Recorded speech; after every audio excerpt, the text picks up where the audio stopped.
é difícil. Então, só para concluir, eu pedi que lá eles vissem a questão de ser o organograma de reuniões e tudo em conjunto, por mais que tenha suas particularidades, né? Não sei, 70 cifras, mas apenas uma com as suas particularidades coletivas, de dois ambientes, dois braços. Obrigada, colega. Boa tarde a todos e todas. Boa tarde, Tatiana, Camila. Eu acho que eu sou resultado do mesmo concurso que você. Eu acho que eu também devo ter passado por esse processo aí, que foi em 2017 que eu prestei o concurso. Fui convocada em dezembro de 2022 e comecei a trabalhar dia 27 de fevereiro de 2023. Eu vou até ler aqui uma palavra que ela parece trava-língua, eu não consigo. Patologização da vida. Conseguiu. Eles querem, o sistema quer fazer isso com a gente. Eles querem que esse sofrimento social, essa pobreza, essa sobrecarga de trabalho, né, que a xenofobia, né, a LGBTfobia, a misoginia, tudo isso, né, eles colocam tudo isso e acham que vai resolver com fluoxetina e diazepam, né? E aí, eu estive agente comunitário de saúde em Osasco, em 2008, e foi quando eu me apaixonei pelo SUS. E aí, quando eu vim para Butantã, eu senti, porque corpo e território é vida. Então, nossos corpos e nossos territórios não se violam, não se matam, né? Porque para poder a gente adoecer, a gente necessariamente não precisa perder uma pessoa, como aconteceu com as famílias lá da chacina e de tantas outras que acontecem todos os dias. Mas é no nosso território, então nos mata um pouco também. E quando se trata de mulheres afrodescendentes, mulheres periféricas e que têm consciência política, porque eu penso que a mulher que não tem a consciência política, que eu costumo dizer que quando um jovem negro é abatido na periferia, eu sinto uma dor na região do ventre, como se eu tivesse tendo um parto. Porque eu sinto como se fosse o meu filho, que não foi dessa vez, mas eu não sei, talvez ele seja o próximo. Então, além dos nossos conflitos pessoais, familiares, do nosso território, a gente vai para o território do trabalho, né? E aí, quando eu cheguei na Butantã, eu me desloco de lá de Osasco e eu adoeço, né? Porque eu senti falta de tudo aquilo, porque era a minha comunidade, era meu território que me gerava vida, que eu era reconhecida, que eu tinha confiança. E aí, quando eu venho para cá, eu adoeço. E aí eu pergunto, por que é que não tem a política nacional de prática integrativa e complementares em saúde funcionando, pelo menos nas unidades básicas de saúde, quando deveria ter, né?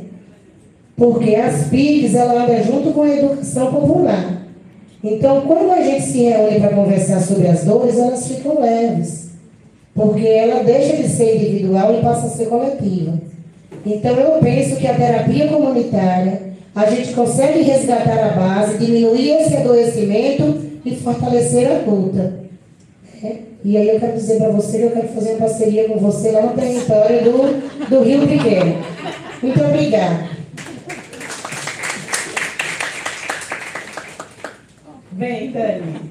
Vem, gosta assim. Não conta. Boa tarde a todos e todas. O meu nome é Daniela. Eu sou assistente social. Trabalho atualmente na vigilância sanitária da Unidade de Vigilância e Saúde em Jaçanã, Tremembé. Eu acho que o dia hoje, né, traz muitos questionamentos. Acho que a gente iniciou as discussões hoje com a Lígia, dando um choque de realidade, né, um puxão de orelha para que a gente pudesse entender que, por mais que a gente esteja buscando algumas coisas, falta muito ainda, né? E aí, quando ela fala, eu estou aqui de novo para falar de novo mas a gente precisa dar continuidade a este falar novamente, a este buscar novamente. O Pedro Torinho trouxe algumas questões relacionadas, inclusive a NR1, a doutora também falou algumas coisas, e eu faço parte da CIPA, da unidade, e a gente fica pensando assim, em algumas questões, principalmente relacionadas à saúde mental dos trabalhadores, né? A gente tem aí a NR1, que tem essa questão da saúde mental, que ela precisa ser observada, e infelizmente eu vejo um distanciamento tão grande da Prefeitura de São Paulo de entender a questão de saúde mental dos trabalhadores, e eu me sinto assim, às vezes um pouco, não sei se eu posso falar isso, mas um pouco boba, quando eu, enquanto cipeira, fico tentando convencer os meus colegas que, mediante uma situação de assédio, mediante uma situação de violência, mediante uma situação de agressão, que eles devem ir lá preencher a CAT, formalizar a CAT. Porque eu já fui questionada, eu vou fazer isso para quê? Por quê? Porque quando eu vou na perícia, muitas vezes a perícia olha para mim com um olhar, que é uma perícia terceirizada, olha para mim com um olhar de que você está tentando simular. E eu já escutei isso. A semana passada nós tivemos um colega que surtou dentro da unidade. Ele está afastado há muitos anos e a perícia disse que ele deveria voltar a trabalhar. E ele voltou e ele teve um surto dentro da unidade. Mas ainda assim eu escutei de outros colegas que não era bem assim, que poderia ser uma questão de simulação, porque ele queria permanecer afastado. Então, assim, NR1 e a consolidação real da NR1, a dificuldade sobre isso. E aí eu entro numa questão que se fala LTCAT, que também é para avaliar os riscos dos ambientes de trabalho. Nós tivemos aí a gente teve um seminário aqui muito importante sobre a CIPA, que falava sobre o LTCAT e a obrigatoriedade da prefeitura de fazer o LTCAT acontecer na nossa prefeitura. E ele está sendo feito, certo? Mas quem recebeu o LTCAT pode ser que conte alguma coisa diferente, mas na unidade onde eu trabalho, a pessoa que se identificou enquanto engenheiro para fazer o LTCAT entrou na unidade, tirou foto da mesa da chefia, das duas chefias e foi embora. Isso não é LTCAT. E a CIPA foi desconsiderada. Então eu acho que é importante a gente ter essa noção. E aí, né? E aí, quando a Camila fala sobre as nossas ferramentas no nosso cotidiano, e aí entra uma questão, eu vou, juro. Quando a gente fala sobre as ferramentas no nosso cotidiano, como a gente consegue fazer uma ferramenta funcionar e conseguir ter um pouco mais de solidariedade com o colega, no momento em que a gente tem gestões que trabalham contra tudo isso. E é o que a gente tem vivenciado na nossa unidade. São gestões que têm trabalhado para desorganizar os trabalhadores. São gestões que têm trabalhado para não só desmobilizar, mas para descredibilizar os trabalhadores. Você está aqui porque você está sendo protegido por tal pessoa. Essas são falas que a gente acabou escutando. Você está porque você está sendo protegido, ou porque... sabe? Então, essas questões, elas têm fragmentado também o trabalho dos trabalhadores e a possibilidade de utilizar isso como ferramenta para que a gente possa se unir um pouco mais, se articular e realmente trabalhar em prol de nós mesmos, né? Desculpa, Flávia. A gente vai passar para as duas palestrantes para fazer os comentários e as considerações finais, mas eu também não posso... O Egivaldo, ele saiu, mas ele estava aqui. Ele é o nosso secretário da pasta de saúde do trabalhador. Está a Eleonara, que é a nossa... todo mundo conhece, que é a nossa técnica de saúde do trabalhador. E esse é um sindicato, doutora, que investe pesado e acredita na política de saúde do trabalhador, né? Então, a gente faz capacitação das CIPAs, a gente promove a instituição de CIPAs, que não o sistema de vigilância, que é uma indicação saída de uma ação no Ministério Público do Trabalho, o Ministério do Trabalho encaminhando também fiscais para ir olhar os locais, como aconteceu recentemente com a UV Santa Cecília. Então, assim, esse é um sindicato que acredita na promoção e prevenção através do nosso Departamento de Saúde do Trabalhador. que tem um trabalho muito sólido, não só com as CIPAs, mas também no atendimento aqui dentro do nosso Departamento de Saúde do Trabalhador. Parceria com a própria Fundacentro, e a gente tem visto, né, Eleonara, o aumento significativo, como nunca a gente antes viu, desse trabalhador procurando atendimento e assistência aqui. E a gente tem uma cultura que é do serviço público, que as NRs é para o privado, não é para o setor público, né? Que isso também precisa ser desconstruído muito rapidamente para a gente conseguir efetivar a política. Então, vamos começar com a doutora Tatiana, a Camila encerra, e aí amanhã a gente tem mais atividade, tá bom, pessoal? Amanhã tem mais. Tá, assim, a primeira coisa que a gente tem que considerar é essa dificuldade de aplicação das NRs ao setor público. E que a gente vem construindo, né, paulatinamente para que esses programas de saúde e segurança eles sejam também realizados na administração pública em relação a esses servidores estatutários, mas que é uma realidade ainda muito distante. Assim, a gente ainda tem muito o que fazer. Então, assim, conforme eu já até tinha citado nos entendimentos jurisprudenciais, assim, é uma dificuldade nacional na qual há uma resistência mesmo, né, em todos os poderes, e aqui no município de São Paulo não é diferente, né? A gente, né, o Sincep tem feito uma atuação muito grande nessa área de saúde e segurança para os servidores públicos. E a gente até tem, assim, a gente tem feito alguns encaminhamentos para a gente pensar em como a gente vai construir esses programas de saúde e segurança, porque não nos interessa apenas ter um documento formal, na qual, né, o município faça e diga que fez um PGR, que ele fez um TCMSO. A gente quer que, de fato, ele seja um documento em que se transforme em saúde. O resultado que a gente quer é saúde, redução do adoecimento, e identificação de todos esses riscos. Então, a gente está, vai estar seguindo nessa linha de elaboração desses documentos. E outro ponto é essa questão da integração, né, no meio ambiente de trabalho. A NR1 ela tem muitos dispositivos que exigem essa identificação e integração entre todos aqueles trabalhadores que estão naquele ambiente de trabalho, na qual a empresa tomadora de serviço ela tem que considerar no seu programa de gerenciamento de risco todas as empresas que estão em atividade naquele ambiente, ou considerar o programa de gerenciamento que foi feito por essa empresa tomadora, né, de serviços. E tem que fazer essa integração entre o gerenciamento de risco e o acompanhamento de saúde. Então, por isso que a notificação é um instrumento muito eficiente, porque a gente só consegue fazer o gerenciamento de risco se a gente faz a vigilância ativa e passiva no meio ambiente de trabalho.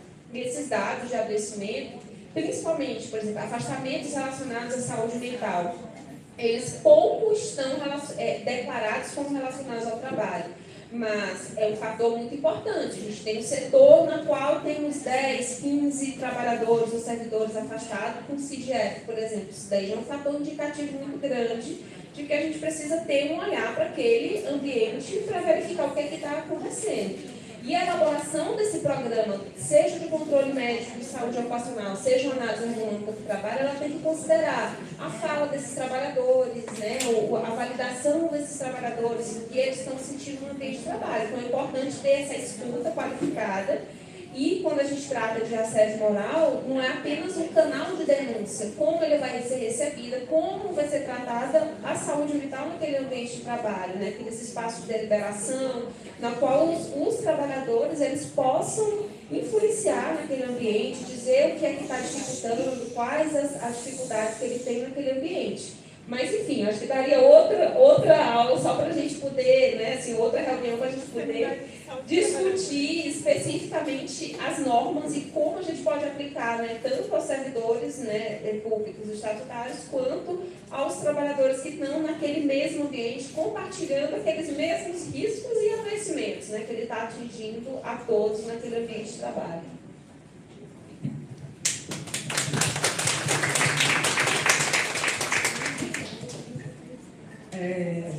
Eu vou de novo tentar ser breve. É uma tentativa. Tentar falar só de 2 pontos, assim, né? Eu pensei bastante sobre a partir de qual perspectiva que eu iria fazer minha fala. Eu estava pensando muito sobre cotidiano de colegas, né? E não pensando tanto nessa questão de como que é muito pesado esse assédio moral e como que a gente vai lidando com quem está para cima e está para baixo, na questão do poder das coisas da unidade, assim, né? Mas eu acho que essas coisas elas não estão completamente separadas, muito pelo contrário, assim, né? Então, isso de, por exemplo, convencer os colegas da importância da gente discutir, criar mecanismos para a gente pautar as coisas e por aí vai, isso me pega bastante, assim, né? Porque eu também estou nessa, né? Eu também sou essa chata que fica todo dia falando assim, nossa, a gente não podia ter uma reunião para isso, né? Será que não seria bacana se a gente tivesse um fluxo estabelecido e coisas do gênero assim, né?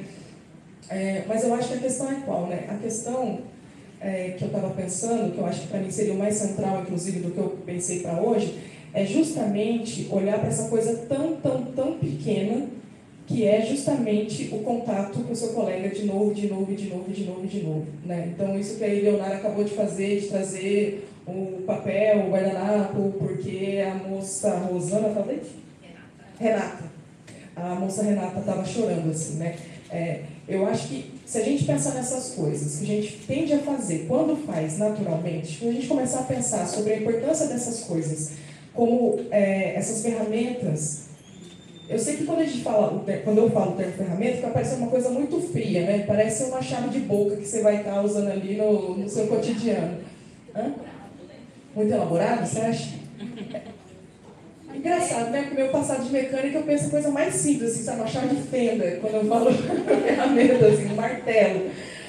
Eu não estou querendo mecanizar as relações, eu estou querendo justo o oposto, a gente trazer à tona a importância dessas pequenas coisas para que a gente entenda que o cuidado conosco e o cuidado com os nossos colegas, isso é o que vai proporcionar a possibilidade da gente se organizar e lutar por coisas maiores, né? Então, aquele colega que a gente quer esfregar a cara dele no asfalto, porque ele não fez uma coisa que atrapalhou o nosso trabalho, fica muito difícil a gente chegar para ele e convencer ele de que a gente precisa ter uma reunião, eu e ele, que não nos gostamos, porque nós dois estamos passando assédio moral, por exemplo, né? É muito complicado. Então, quando a gente olha para essas pequenas coisas, bem pequenas, né? A gente tem água, a gente abraça minimamente quem a gente suporta, a gente busca o papel, a gente está olhando para a pessoa, nossa, fulano, parece que você está com dor no baixo ventre. É isso mesmo? A pessoa, realmente, estou com cólica, minha vida está muito difícil. Esse tipo de coisa é o que vai dando suporte, é o que vai construindo a possibilidade do vínculo, e é só a partir do vínculo que a gente consegue construir rede de solidariedade. Não adianta só a gente chegar com informações brutas. Colega, você sabia que 1/4 dos afastamentos em 2022 foram por conta de saúde mental? Será que não é bom a gente pensar sobre isso? Isso não constrói rede de solidariedade. O que faz laço com vulnerabilidade, é sofrimento. E às vezes chegar para a pessoa e falar assim, eu estou com dor de cabeça a semana inteira e eu não sei porquê. E a outra pessoa falar, olha, eu também. Será que não tem a ver com esse lugar miserável que nós estamos trabalhando? Estava falando isso. Isso agora, eu não ouvi, eu juro que eu não ouvi. Depois você explica melhor, por favor. Um lugar miserável. Que amo, inclusive, obrigada, Tatiana. Adoro trabalhar onde eu trabalho, mas assim, a gente precisa realmente começar a abrir espaço para que o cuidado seja entendido como parte do trabalho. Porque nós estamos trabalhando com seres humanos para atender seres humanos. Dá para fazer todo dia? Todo dia estou nessa ótima boa vontade de olhar para todos os meus colegas e fazer intervenções na saúde? Não, né? Inclusive eu sou psicóloga, então todos os meus colegas me veem também um pouco assim, né? Quando eles também não estão legais, de repente chega, senta lá na sala e fala, nossa, Camila, e aí, Deus nos ajude, né? Mas não é que eu estou falando que todos os dias a gente tem que ter essa pessoa bondosa, maravilhosa, que vai curar os outros e vai cuidar e vai fazer... Esqueci como é que chama, quando você coloca as pés... Não, quando você cuida dos pés da pessoa. Escaldapé, isso. Fazer o escaldapé com o colega. Não é isso que eu estou querendo chamar a atenção. O que eu estou querendo chamar a atenção é que isso que parece uma coisa pequena, ridícula e informal, é o que vai possibilitar que a gente consiga minimamente conversar, como eu falei antes, né? E aí a última coisa que eu queria falar é sobre como é importante, né, a gente lutar com essa apatia, a gente continuar se importando com o trabalho que a gente faz, Mas para que isso seja, inclusive, possível, se a gente está pensando não só na eficácia do trabalho que a gente faz, mas também na saúde que a gente está tentando ter para a gente e para os outros, é importante que a gente olhe para o trabalho, dê a devida importância, lute por condições dignas, mínimas de decência no trabalho, ao mesmo tempo que a gente valoriza o não trabalho. A gente precisa de descanso, a gente precisa de lazer, a gente precisa entender que às vezes fazer esse relatório a mais que eu estava falando antes, que você pensa que vai salvar a vida de alguém, está arrebentando a sua, né? Não é possível fazer isso por 30 anos. A gente vai adoecer necessariamente. Então, é importante que a gente lute cada vez mais, inclusive pelo tempo do não trabalho. Vou parar por aqui, porque eu fiquei super empolgada. A moça, que eu esqueci o nome, Luísa, talvez, só falar isso, né? Por favor, não vá embora antes da gente trocar o telefone. E muito obrigada aí pela paciência de ouvir e muito obrigada pelo convite. E obrigada, Tatiana. Obrigada, Tatiana. A Helena pediu para falar uma coisa. Depois eu vou falar uma coisa. Gente, a gente fica muito num espaço de lamentação, né? Porque a Carol fala muito, que é a nossa psicóloga, que assim, como a gente não tem espaço para falar do trabalho, a gente acaba, nos espaços que a gente tem, lamentando o que a gente não tem. E aí, em todas as falas, especialmente na fala da Camila agora, desses pequenos momentos que a gente tem, que a gente faz e que a gente constrói, a gente sabe que aqui nesse grupo, todos que estão nesse lugar. Né? Eu acho importante, e hoje foi um dia disso, de valorizar as pessoas que estão nesse lugar, de fazer as pequenas coisas, porque a gente não consegue salvar o mundo, né? Então, a gente queria, né? Até fazer um busto nosso, porque a gente é nesse lugar, mas a gente não consegue. E aí, toda vez que a Dani vem falar, eu fico pensando que a Dani é o meu exemplo de organização dos trabalhadores. Essa mulher, lá na unidade dela, é a melhor CIPA que tem na prefeitura. E eu não estou falando porque ela está aqui. E eles estão fazendo um trabalho maravilhoso, gigantíssimo, de escuta, E aí ela vem aqui, por que eu estou falando isso? Não é para envergonhá-la, mas é também para a gente aprender a valorizar as pequenas coisas que a gente faz. E não é só a Dani, é todo mundo. Né? Porque eles estão fazendo um trabalho magnífico, que eu ando em todas as unidades falando que eles fazem um trabalho magnífico, e ela fica aqui, o que eu faço? Eu não consigo fazer nada. Então, quem tem CIPA na unidade, conversa com essa mulher, não falei lá dela, lá na sua unidade, conversa com essa mulher, porque eles estão fazendo um trabalho magnífico de cuidado e de atenção. Então, parabéns aí a todos vocês. Eu falei, deixa eu falar um pouquinho, porque eu preciso valorizar isso. Pessoal, a gente também tem que saber direcionar o ódio, né? Eu falo que a gente sempre tem que dar alguém a quem odiar. Nós fizemos um mural lá atrás, mande o seu recado para o Samarco e para o Nunes. Todo mundo está convidado a escrever lá e mandar o seu recado. Amanhã a gente se encontra aqui. Aí, como alguém falou aqui que a gente não pode só trabalhar, amanhã o nosso dia de atividade não vai ser aqui, vai ser lá no Clube da Caixa. A gente vai fazer as nossas atividades até a 1, no máximo 1h30. Depois a gente tem como é que chama? Um buffet, uma música para a gente também se divertir, comer bem e se abraçar e ser fraterno entre a gente, um momento descontraído. Tá bom? Eu aguardo todo mundo, mas a gente sai daqui no ônibus para esse outro local. Horário. Vocês amanhã. Horário. O horário? Peraí que a Luciane vai falar. E a doutora quer dar uma... Vai. Pessoal, para começar a chegar às 8, porque 9 horas o ônibus vai sair.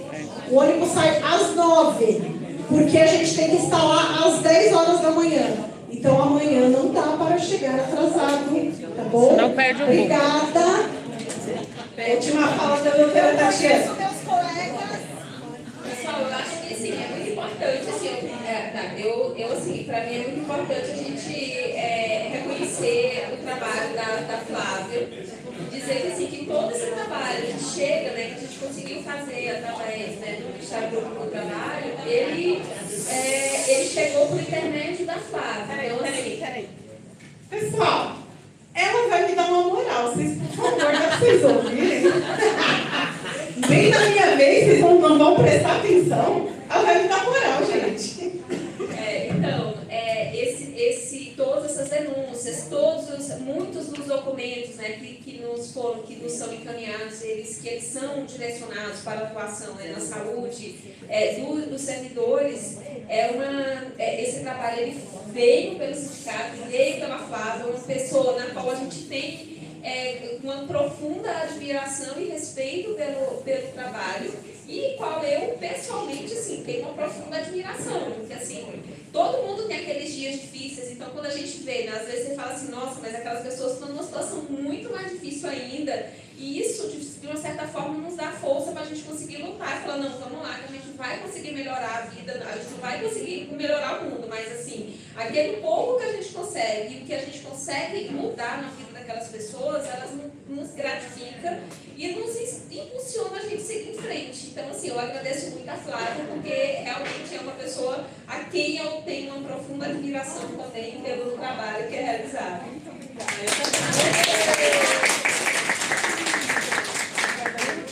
Eu demorei um mês pensando na minha casa, como é que eu ia convencer ela a fazer uma ação com o pessoal do SAMU. E aí, depois, quando eu cheguei, ela falou assim, não, tá bom. Meu Deus, um mês! Ela me deixou pensando como é que eu ia fazer. Vamos tirar foto? Então, vamos tirar foto agora. Vamos todo mundo junto tirar foto, pessoal? Pessoal, eu esqueci de dar um outro informe, tá? Quem não vier amanhã precisa pegar a declaração hoje para entregar na unidade. Quem vier amanhã, eu acho que esse celular é do Moisés. Esse celular é do Moisés. Vamos, pessoal, Então, tirar foto. quem for amanhã, pega a declaração amanhã, tá bom? Aí amanhã a gente dá a declaração dos 2 dias. Solta o papai. Pessoal, Dani, vai lá, princesa. Pessoal, vamos lá fazer a foto, todos bonitinhos. A gente vai tirar a faixa e a gente vai fazer a foto aqui por conta da iluminação. Então, quem está aqui atrás, vamos lá. Pessoal, deixa um recado para depois, vamos tirar foto. Vamos lá? Joyce, Henrique, Renata. Vamos dominar as pessoas. Bora lá, Henrique. Sônia, quem está mais aí atrás? Vamos. Não vai cair, pode ficar tranquilo. Tem